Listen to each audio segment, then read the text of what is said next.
Hello, good evening everyone, and it's Monday night, it's 8 o'clock, and you're very welcome to my 8 p.m. live stream. And as you can see, my special guest this evening is Catherine Blaiklock. So good evening, Hello. Catherine.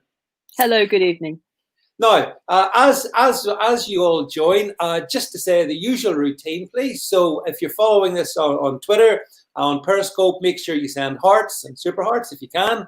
And if you are also share this, retweet it out there, get as many people as possible on the stream. I can see we have, for the first time ever, Catherine, our bespoke moderators who will be making sure that there's no trolls annoying us. So thank you very much. I see both the moderators on the scope. Thanks, guys, for doing that, because one of the things, Catherine, when you try to have intelligent conversations with people, what you get is low IQ trolls who come along.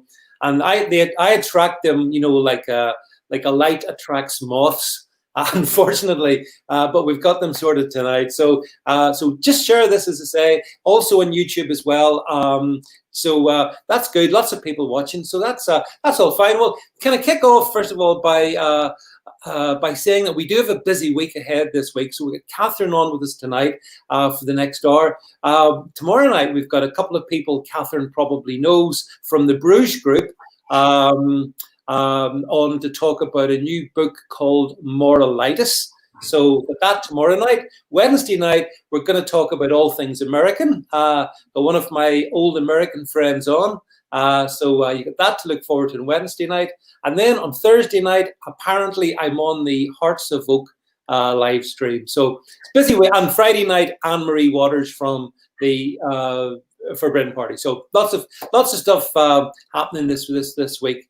So anyway, that being said, well, Catherine, let's start the week. So sometimes, you know, I was thinking about how we kick this off, but did you think that back in December, when we elected Boris and the Conservative government, that all these months later, we would be in a situation where we've got a Conservative government telling us that, you know, we need to exercise and he's going to cut down buy one, get one free deals and can't go to Spain or wherever like that without self-quarantining.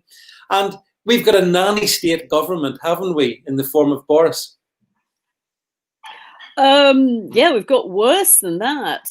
Not only have we got a nanny state government, we've got a profligate government that is chucking money out, and we've got a Liberal Democrat government as far as climate change and scrapping cars and energy subsidies, who've just swallowed the the global warming thing, hook, line, and sinker. Yeah, I completely agree with you. It's almost like, you know, given the COVID, and we're going to talk about issues around COVID and stuff, but given all the economic damage that we've gone through as a country over the past 4 months, I find it amazing to see the Chancellor Rishi, still spraying the cash against the wall like it's nobody's business. I mean, you know, you're very familiar with economics and stuff like that, Catherine. I mean, what is your understanding of the motivation of a chancellor who knows we've got a colossal debt as a nation, and he's still splashing the cash? He's splashing the cash, and every other Western country is doing likewise. In fact, the Americans are probably splashing more cash than anybody. So it's money printing, and it's propping up. Well, it's effectively it's going to make where we had 50% of the spending being done by the government, we now have almost everybody is getting subsidies from the government of one description or another.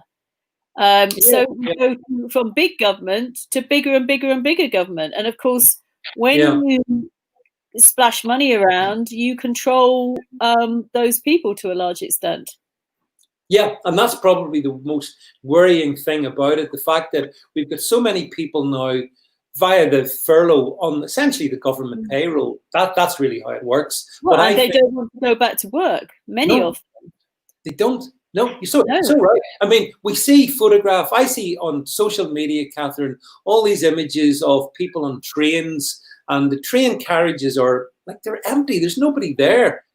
Keep hearing about London, and I've not been in London now since this started. But in central London, apparently it's like a ghost town because the office blocks, especially down in the finance area, Canary Wharf, they're empty.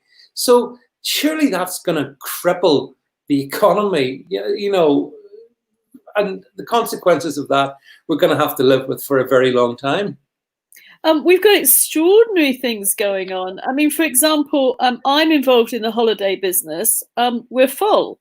My daughter's working down in Devon, and it's heaving. So there's obviously two combinations, but so there are things that are going on. A lot of people are going on holiday, that's for sure. Yeah. But you mean going on holiday, staycation in the UK? Going on holiday? Yeah. Yes, and a lot of people are going on holiday. I mean, you could argue that they've been at home and they're now going on holiday, but I think some of them are not at work and are going on holiday. I mean, going back to, I was in Mallorca actually as it happened last week. You're looking very brown. I didn't. And it was lovely. I was only there for 4 days, but Barcelona was sort of already going into a lockdown. I mean, the Spanish were much more stringent than the British. Everybody in Mallorca was having to wear masks in the street, although you didn't have to wear them in a cafe. When you went into a hotel, you were temperature tested. So it was quite strange when you get back here and it's sort of much more relaxed. But the business was starting to pick up, the cafes were starting to become full, the beaches were full again. And I just felt so, I mean, it hurt my heart. I feel so sad for those people, those businesses and those workers, because they're just going to be laid off. I mean, the economic consequences for the southern European states that were already in trouble are going to be catastrophic. And when you get this, we've said this before, but when you get mass unemployment, you end up with extreme politics. We saw that in Greece, where we went from extreme Marxist governments and then we go to extreme right-wing governments. And we've seen that to some extent already in Spain, where it flips from one extreme to the other. So one group completely reversed the policies of the other group, and it carries on. So there's no middle ground. It's difficult to say where I think it's all going to end, but I've said this before. I mean, I don't know if you saw the stuff that went on in Portland a couple of days ago. Did you see that? I did. Yeah, I did. Yeah. I mean, the army effectively in and demonstrators and I mean, this is rising civil unrest. And I think where America goes, we usually follow. Yeah, well, I think one of the things about, actually, it's quite interesting because I saw a clip on TV of, I think it was somewhere in Spain, I can't remember where, today, and it was really strange because it was showing these like Spanish. It was a seaside location. It looked deserted, Catherine. It looked really, it looked really quiet, and obviously, I know from your time with sort of over Brexit and whatnot, one of the issues for the UK was to basically salvage itself from the European Union, the EU. But now, because of what's happened over COVID, those southern Mediterranean countries are plainly going to, they're just they're going to be a bigger car crash than we're going to be, clearly, I would have thought. Who's going to pick up the bill for that? It's not really clear what exactly is going to happen. I mean, gold is going up enormously. When everybody prints money, but we've still got effectively very strong deflation happening in the system, which obviously has come from workers and from China, etc. And then we've got other issues, obviously, like the relationship with America and China. I'm not clear what's going to happen. I think we can end up in a situation where we were like before. In the Depression, where you have stagflation, where you have all sorts of different assets going up and down at different speeds, because there's just stuff sloshing around, and so everybody follows one direction and then goes off to another direction. But the net result is economic chaos. That economic chaos, I think, will follow with social chaos.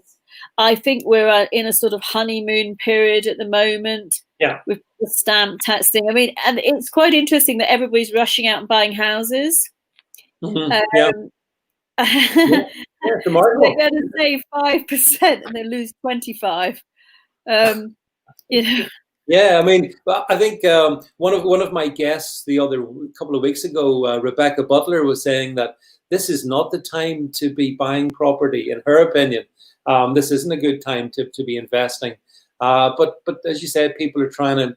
People don't always behave rationally. That's the thing. I mean, you know this from And we've got, I mean, in addition to that, I mean, we've got low interest rates at the moment, but we won't necessarily have low interest rates. We've got, tightening up of the buy-to-let market through taxation, and of course, lots of problems with the buy-to-let market potentially on the horizon with draconian measures with tenants. As it was during this period, people couldn't evict anybody, so it makes that type of property very unsafe. I mean, you end up with situations where people were not having their tenant pay, and yet they obviously were liable for the mortgage still.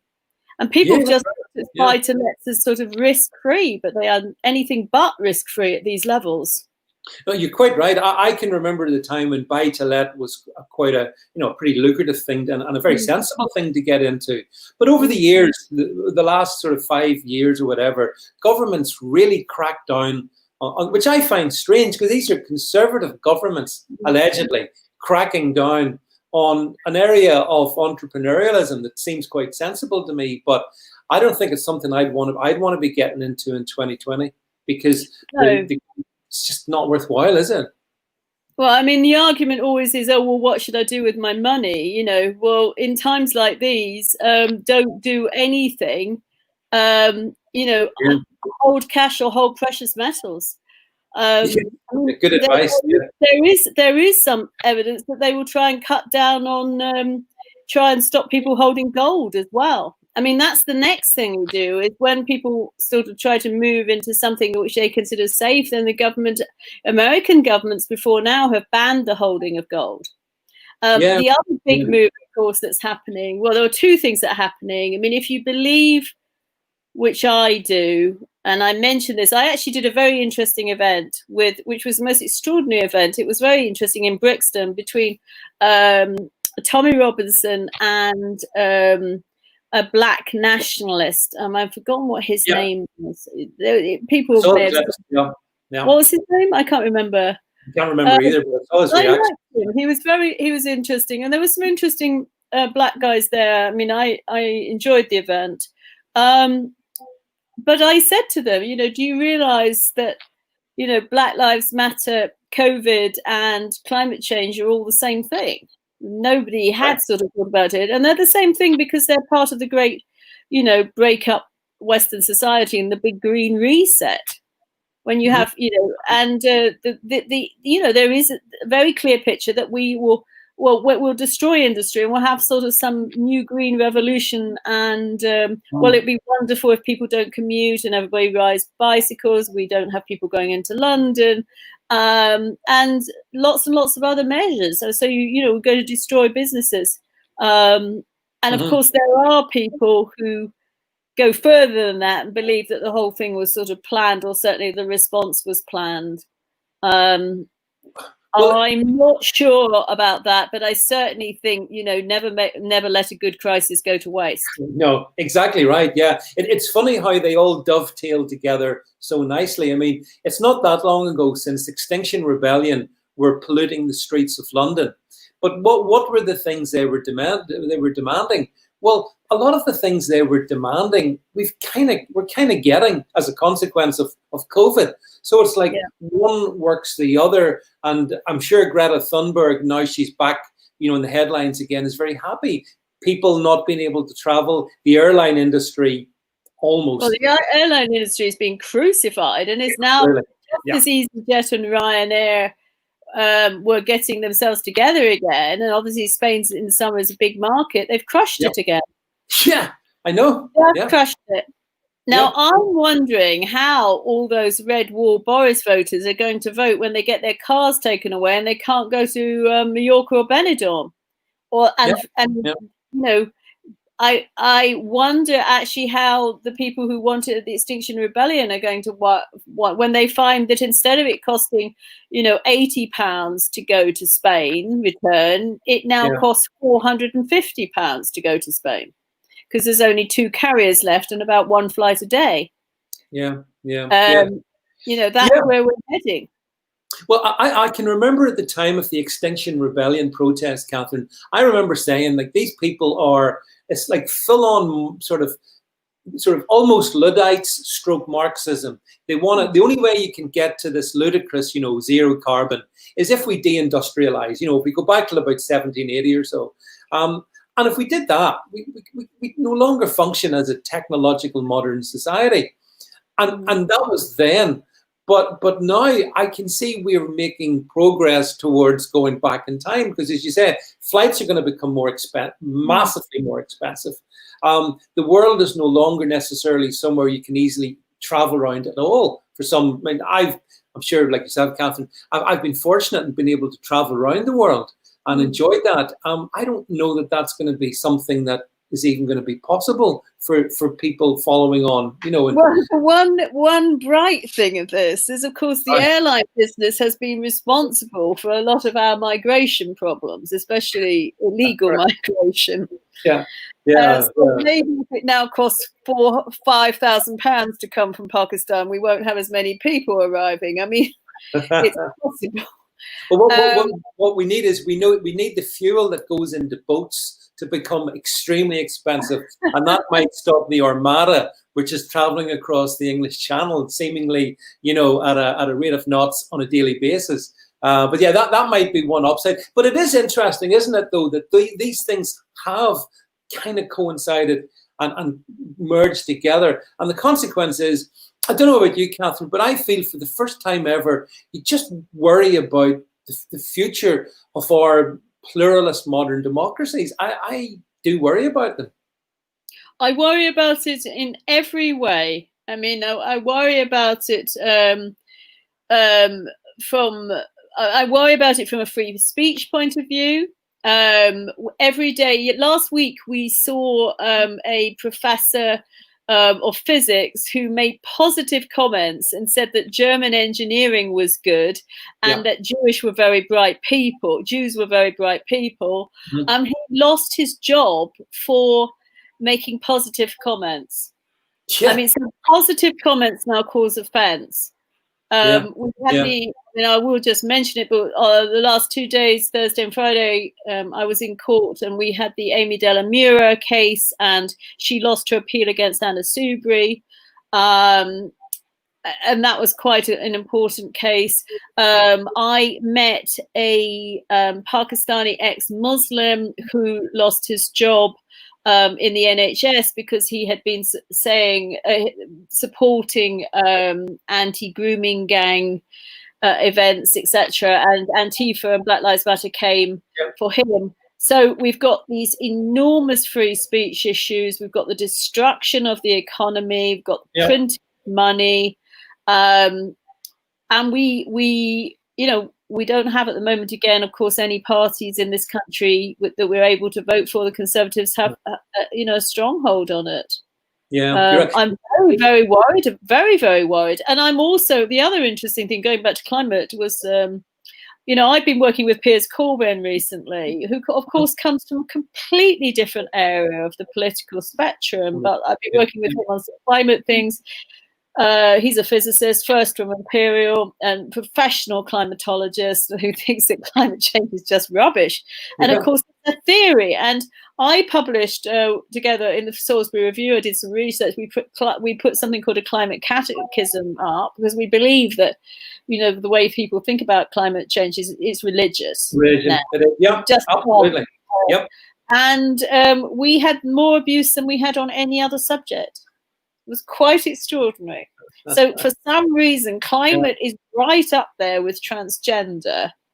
More than immigration, actually, which was quite surprising, the virulence of it. You're just, well, it is this whole cancel culture thing as well, because actually, you talked about some of those free speech issues. There was the other one, I don't know if you saw it. It was a chap who was the head of a charity in Manchester, Nick somebody, or I can't remember his second name, but anyway, he had the temerity to question Black Lives Matter, and on the basis of that, he was sacked by a charity I think he actually set up. Now, subsequently, as a victory for free speech, he has been, I believe he's been reinstated, or he certainly won his case against them anyway. He has, and they've got rid of all the trustees that voted against him. Yes, yeah. So like as you say, Catherine, there are bits of sunshine amongst the dark as well. But the problem with this is that that's one win on a high-profile win. What about the Pakistani guy who lost his job with the NHS carer? What about the guy? And these, again, for everyone that we hear about, there are others that who don't want publicity, who are embarrassed or not politically active.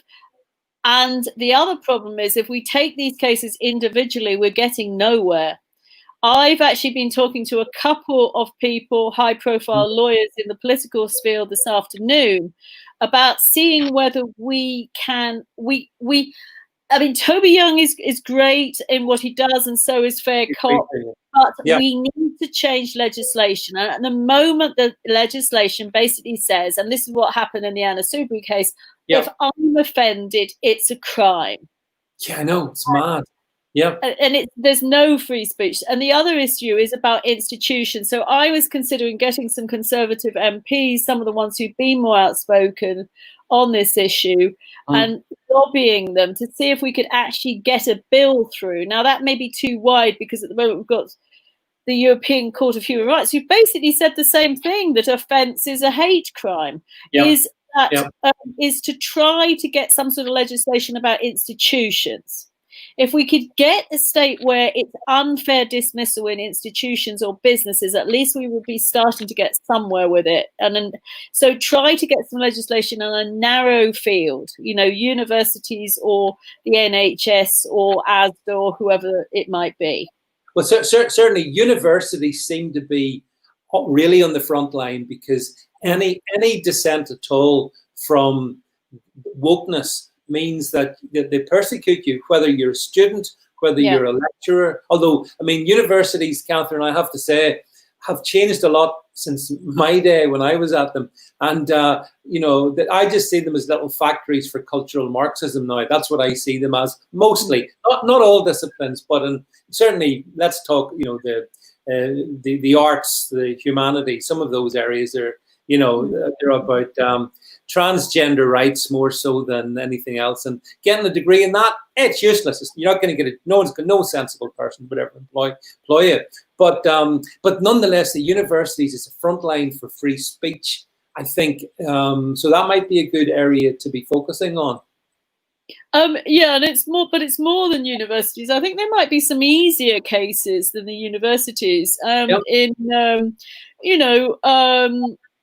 The NHS or ASDA or whatever, or for example, take the example of I believe it was the girlfriend of or partner of the man who flew White Lives Matter in Burnley. Yeah. She lost her job. She did. Yeah, that's right. In a beauty salon. That I think should be illegal. And that that she should have a legal claim against that business. If it's not related to your job, and it's outside, and it is outside of your job when this event happened, then I think it should be protected speech. Well, I mean, one of the things anybody who's ever employed people understands that. Employment law, there's process that you have to go through. There's lots of hoops that need to be sort of jumped through before you get to the point where someone can be dismissed from their employment. And yet, in the case you mentioned, the Burnley, the girlfriend, I mean, she was gone within a day. Now, well, it's the same with this care worker. I mean, as far as I'm aware, and this was actually an asylum seeker who'd given up Islam, and that was his main crime. And he, Antifa and Black Lives Matter came to the care home and basically told the boss to fire him for what he'd said or what he'd posted. And she went to her bosses and they just said, "You've got to fire him." Yeah. That's it. Like that. Yeah. I mean, that life up in smoke.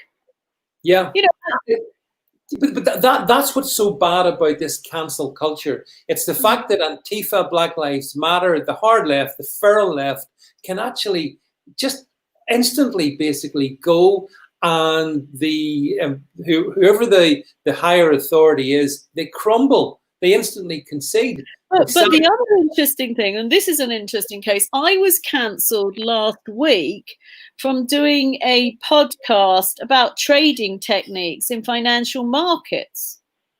Right. And why? Well, there were two partners, and these are people from the centre right, conservatives, cancelled me. And well, the argument was that they might lose their income. Yeah. So you've got conservatives cancelling other conservatives because they're frightened that they might have reputational risk. Yeah. And that's what's frightening. And when you see, you know, all sorts of businesses playing along with this, they're scared. Everybody's scared. And the same thing with Boris and all the government. They're scared. Yeah, I completely agree with you.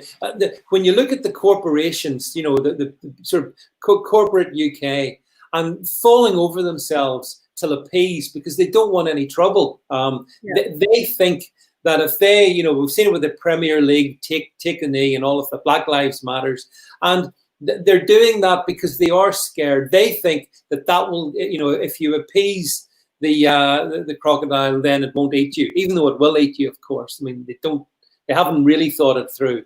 But you're right. I think it's driven by fear. But then what's bad about it is because they crumble, it looks like everybody has succumbed. Everyone has fallen, you know, rolled over and accepted the narrative of these, you know, these people in Black Lives Matter with their stormtroopers and Antifa. And that's wrong because most of Britain doesn't feel like that, I think.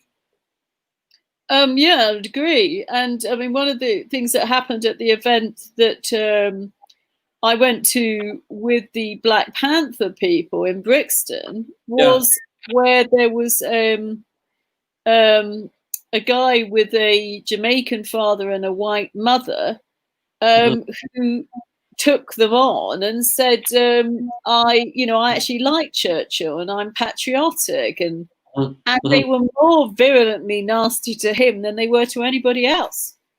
Yeah, because he was dissenting from the common view. I think that's the problem. If you know, there is a narrative in place, and anybody that dissents from it has to risk being, well, you know, abused, persecuted, whatever. And that's why Boris is such a card, because his administration doesn't seem to want to know. But I mean, what did you make of Priti Patel the other week? Last week, I think it was, when she came out. Did you see that? She came out that the her department is now going to be enforcing diversity training, making sure that minorities get special fast routes to senior position. And this is Priti Patel, who we were told, and I even thought it, maybe I was mistaken, I thought she was a pretty tough lady. Seems to me like she's a wallflower. It's horrifying, and it's dangerous, and it means we're losing the country. Because I mean, I was in the passport control coming back from my trip, and you know, you could see the culture clash on the actual desks. There were effectively 4 people, and then there were the, you know, electronic ones, and there were 2 sort of 50-year-old, 55-year-old white guys. There was a a much younger black guy, and then there was a woman, I think of Asian descent, in a full burqa or hijab. Yeah. And the same when I was actually in court with Jeff Wyatt and Piers Corbyn over their arrests in Hyde Park, and the court usher was in a full burqa. Now, my concern over this is the fact that, you know, when you have many people from the Indian subcontinent, particularly, who would like to come here, and you have people in very high places, corruption is almost inevitable. And when you end up with these sort of third world situations, I mean, what happens in lots of is when, for example, you know, if somebody's earning $100 a month and they get offered, you know, $5,000 to do X, Y, and Z, they will just do it. It's 3 years income. Well, you know, here you have somebody on 25,000. And we've seen cases where people in the Home Office can sell passports and rake in 9 million. Yeah. I mean, we put noughts on the number, and this is what's so concerning about it. I mean, you've got foxes guarding the chickens. That's a nice way, actually a very accurate way of putting it as well. Yeah, and that's the problem. I find, you know, I do find that kind of culture clash at passport control, and I've experienced, I'm sure most people on the stream are bound to have experienced that, and it's really jarring, because you're having people from a culture that's very different to ours, to put it mildly. They're the arbitrator of whether we can get back into or leave our country. Now, okay, it's equally their country. I'm not saying that it's not. But by the same token, I personally don't believe, I disapprove of and argue against Islamic garb, or indeed any other form of religious garb for that matter, being, you know, in those positions. I think it's wrong. It sends the wrong message. You know, I'd like to see somebody. It creates tremendous resentment, you know, and I mean, it's just discriminatory. I just, you know, a conservative government doing this. I mean, we feel like we've gone back. You know, we might as well voted for Corbyn. Well, yeah, it would be any different. Yeah, I think what we're getting is Corbynomics. This is the worst government. This is the biggest disappointment, I think, that, you know, I've seen in my my life. It's almost in some ways worse than May. I mean, May was pretty bad, but May was just bad on Brexit. This is bad on everything. Yeah. Boris has achieved the almost impossible feat of being even worse than Theresa May. Yeah, you're actually right, because even for example, with the Shamima Begum case, I mean, at least with May, there was some kind of you know, resistance against the importation of that you know, hardened jihadi. But with this government, I mean, she's coming back here 100%. Shamima Begum. She's never going to leave. And Never it's going to be the same as the Afghan hijackers who came and cost £12 million. And how much is it going to cost? You know, what are we looking at? 1 million, 2 million just for her? Yeah, and for the other hundreds of them as well, you know, people.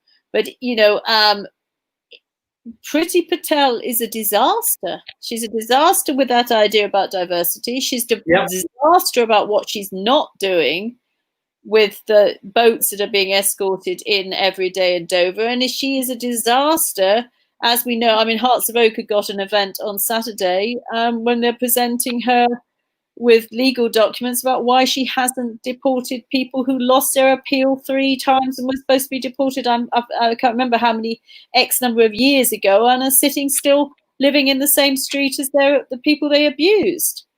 And there's been a very wishy-washy, absolutely nothing response. But one of the things that I hadn't realised until I was involved with the Amy case last week was that the judges and most of the senior lawyers from the Crown Prosecution Service, but, you know, I'm not talking about barristers who are private practice, but I'm talking about who is promoted to the benches.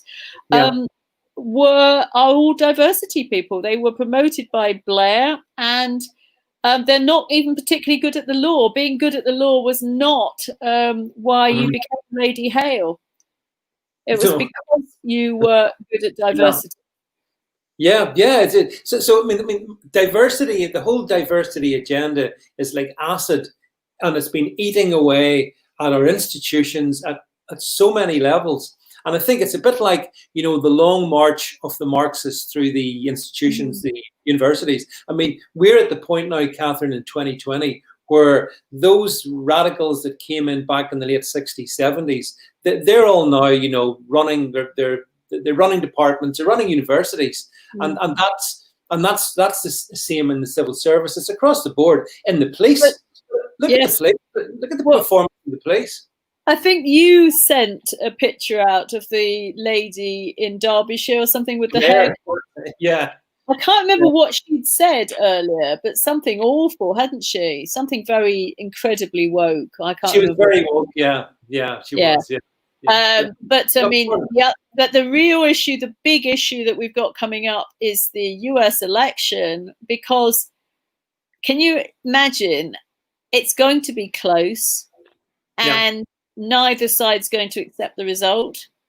And can you imagine I think we're going to see the sort of things you see in third world countries when people get shot and murdered at political polling stations and whatever. And I think what we're seeing in the States is something like we saw going into the Spanish Civil War. Well, this is what I've got a guest on Wednesday night from living in America.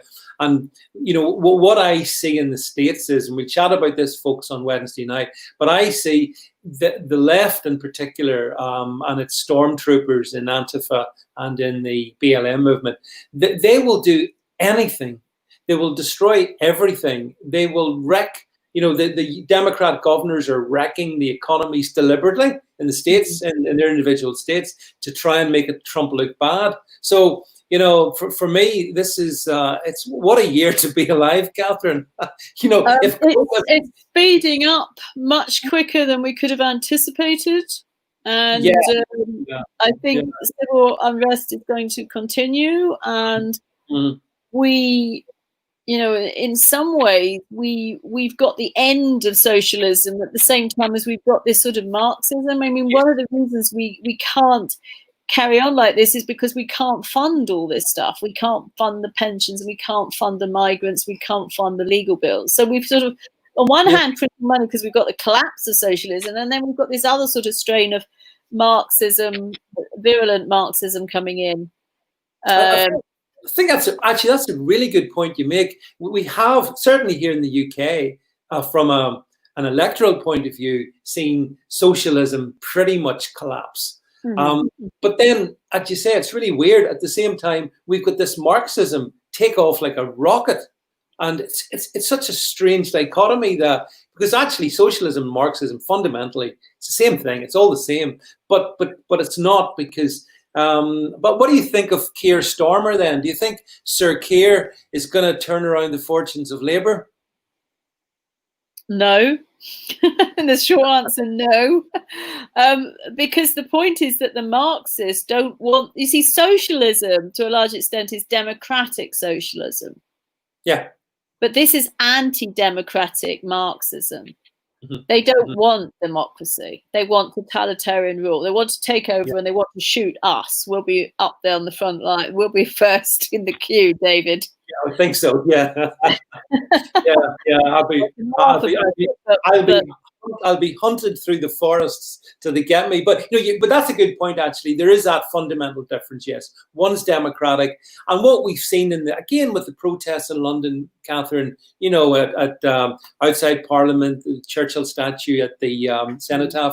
These people have just no respect for anything. The one thing I passionately believe in is the rule of law. I think the rule of law is fundamental to a civilized society.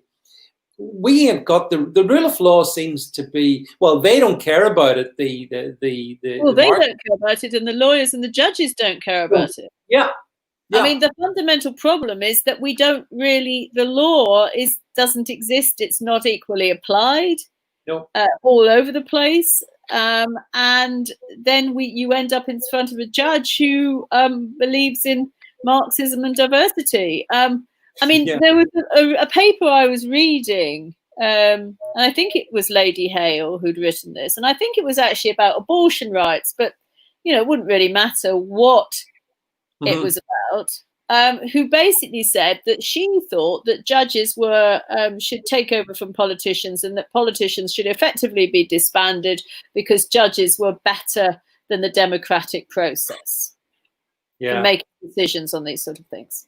Yeah. Well, we've got the lawyers are basically, I mean, wow, what a genius was Tony Blair.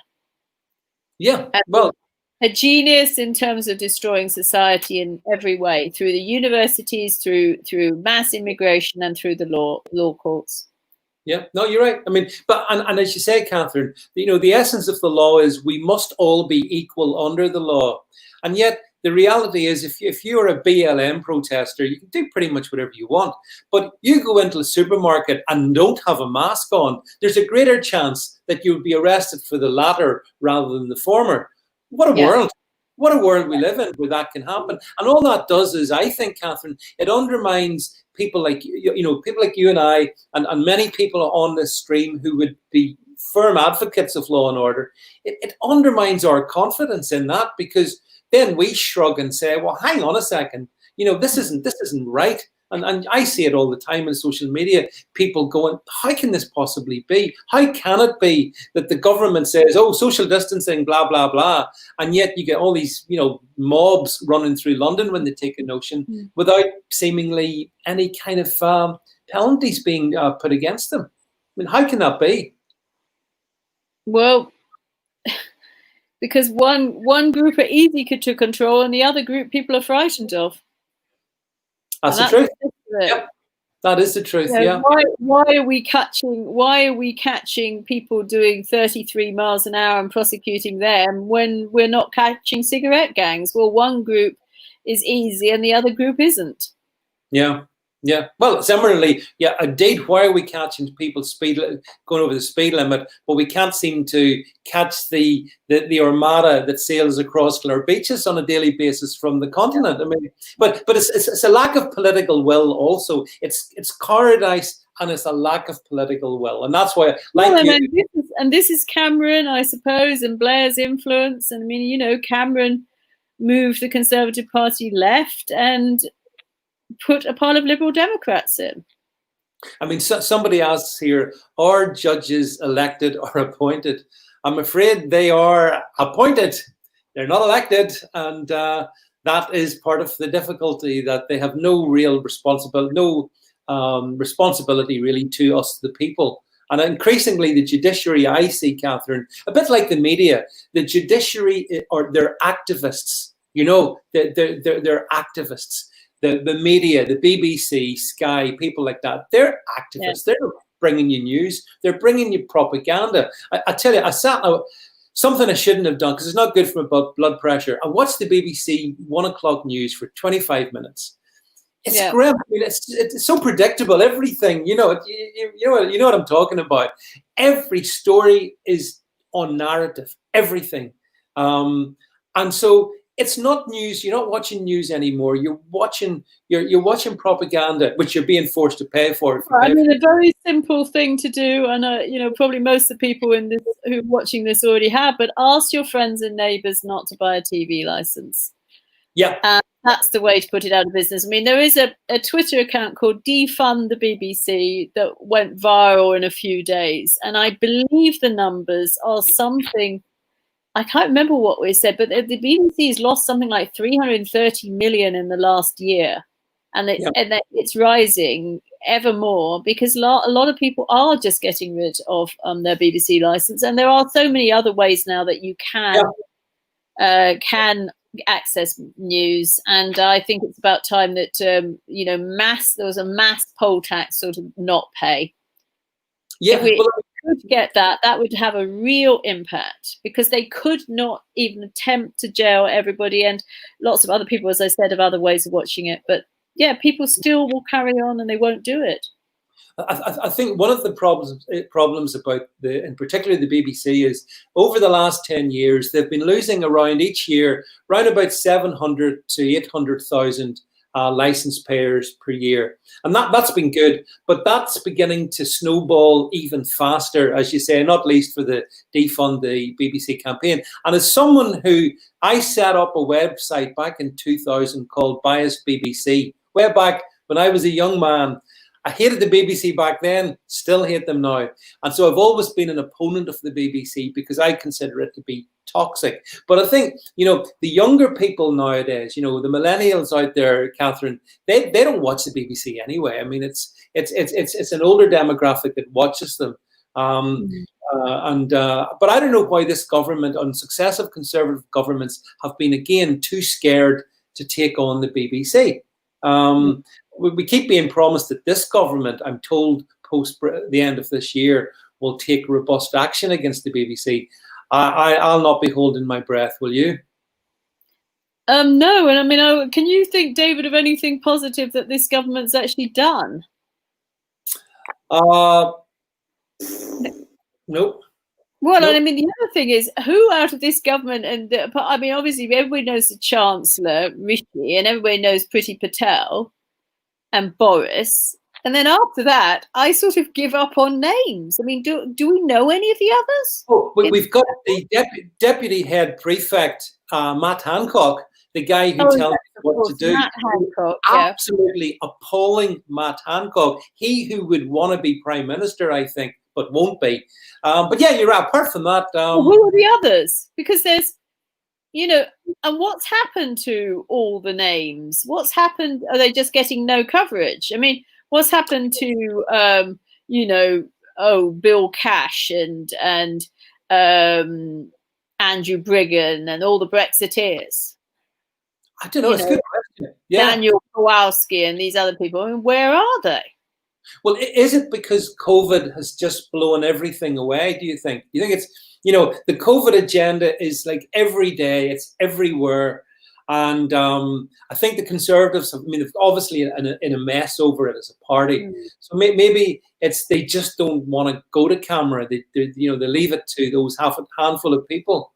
I mean, I don't know what's happening with. We just like to go back to, what do you think about Keir Starmer? Because I think Keir Starmer is going to have a terrible problem. I could see the Labour Party splitting in two.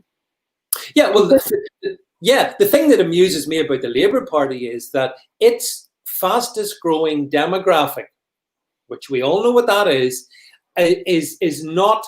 It's not compatible with the kind of Tony Blairism of Keir Starmer. It's not compatible with that. So it's a fundamental problem there. And, if we had a decent Conservative government that behaved properly, Labour would be smashed and gone. But we don't have that. And I don't see, Catherine, I can't see any way that things are going to change for the better with this administration.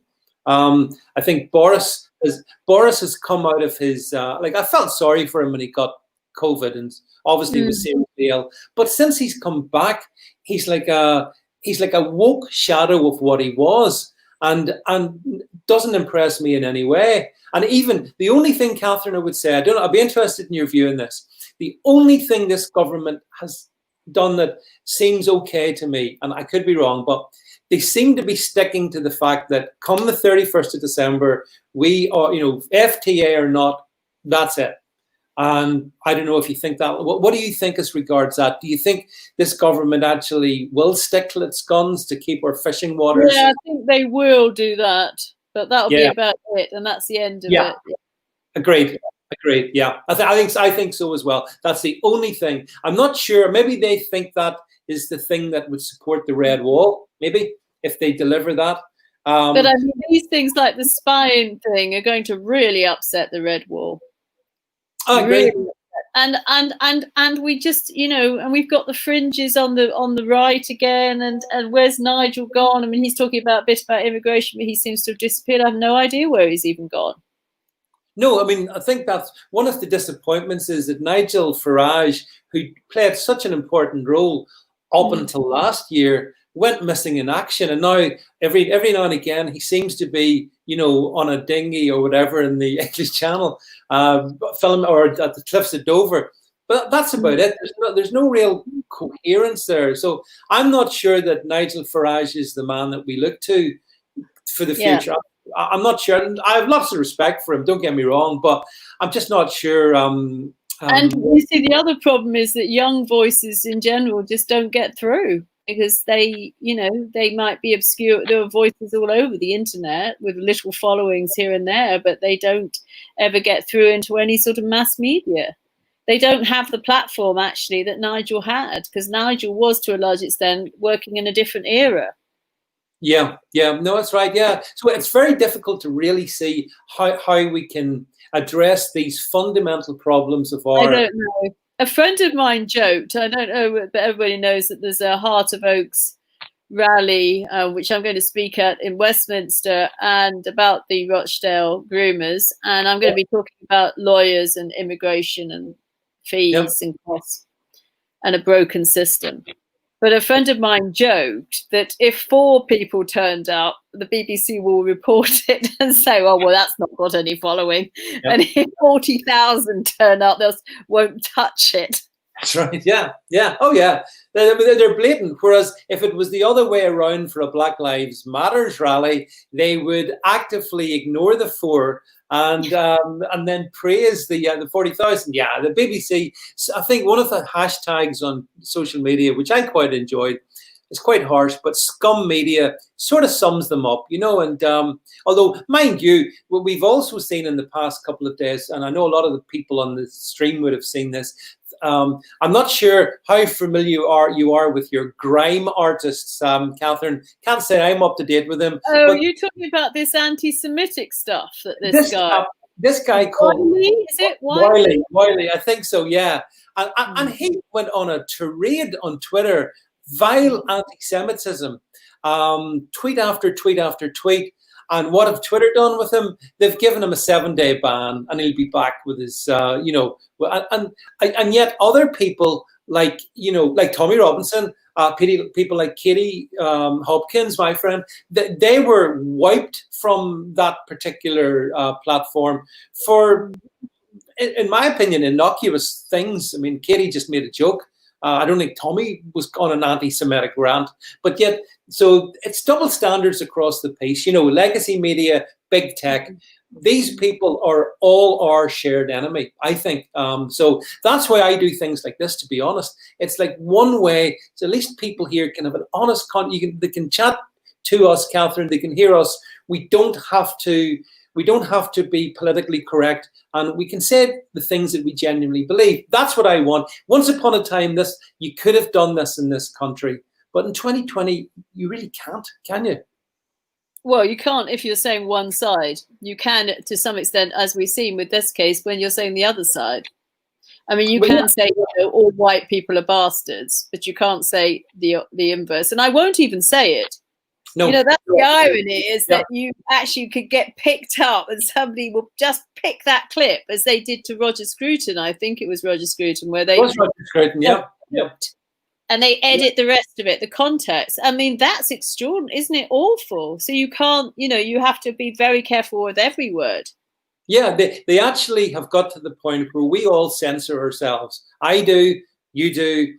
If you're on social media or even a broadcast like this, you have to, because they will clip. And that's the fundamental unfairness about it. But, at some point, we actually have to fight back, because if we don't fight back, we lose everything. I just don't know what we do. I mean, I really don't. Lots of people like you and myself and many others are doing things and working hard at individual things, but we aren't making progress. I think at the moment things are going backwards. You may well be right. You may well be right. But part of the reason for that is that, those of us on the sort of, if you like, the sort of center right of the political spectrum, we're individual people, Catherine. We've all got our individual views and stuff, and we probably agree in some things and maybe disagree in others. But the political left it is groupthink. They think the same. They're not allowed to dissent. So they're more unified than us. Our individuality is a problem. Well, and they're prepared to use violence, which we're not. The real difference. Yeah. Oh, absolutely right. I mean, I saw. And then there was a very interesting case with the Black Panthers, because this was quite funny. You know how the left eats itself as well. I mean, it really does. It does. They've done with, you know, J.K. Rowling. I mean, she was a darling of the left, and now she's been eaten. Yeah. But when we were in Brixton, of course, the Jamaican guys were pretty macho. And they didn't like all this stuff from Black Lives Matter being run by some black lesbians who wanted to get rid of the patriarchy. In fact, they would like to reinstall the patriarchy big time, right?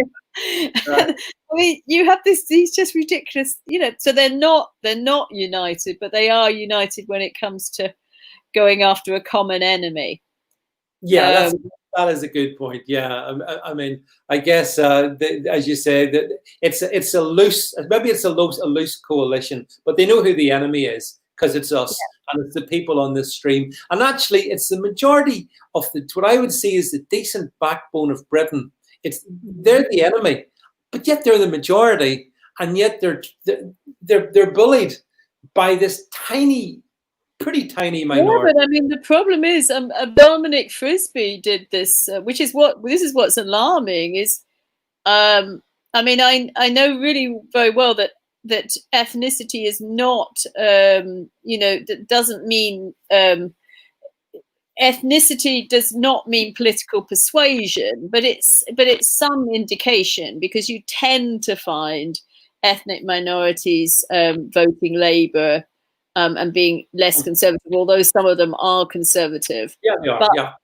But you know, Dominic Frisby did this thing, you know, where demographics are your future, demographics are destiny. Absolutely right. And you know, in schools, in schools, we've had a 65% increase in ethnic minorities or non-white British in the last I think 13 years. In 13 years, I mean, we've gone from 80% to 65%, but basically 65% are white British in average and 35% are not white British in primary schools. Yeah. Well, and by 2030 or 2032, it's going to be 54%.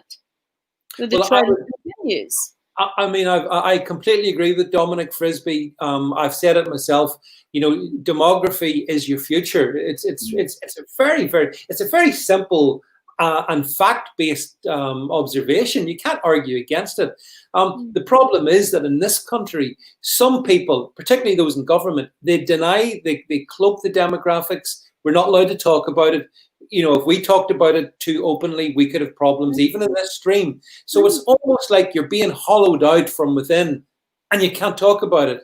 And yet, for all that, there are, like, when we talk about ethnicities, Catherine, there are people in this country, communities, ethnic communities. I'm thinking of, for example, many of my Indian friends who contribute, create jobs, integrate, respect our laws. Fantastic contributor to Britain, to the United Kingdom. But then we have other ethnicities who don't want to integrate, who stay apart. And a responsible government would deal with that. It would have honest conversations. We don't have those honest conversations at governmental level. All we have. I mean, they've done numbers in the States, you know, things like, you know, well, for example, in Britain, we don't need to go to the States, but in Britain, 96% of Nepalese Gurkhas are economically active. Yeah. Which is far in excess of the native white population. And yet you could go to other communities where 80% of, you know, the Bradford female Pakistani community is economically inactive.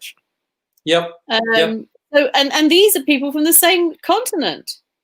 And yet the difference is extraordinary.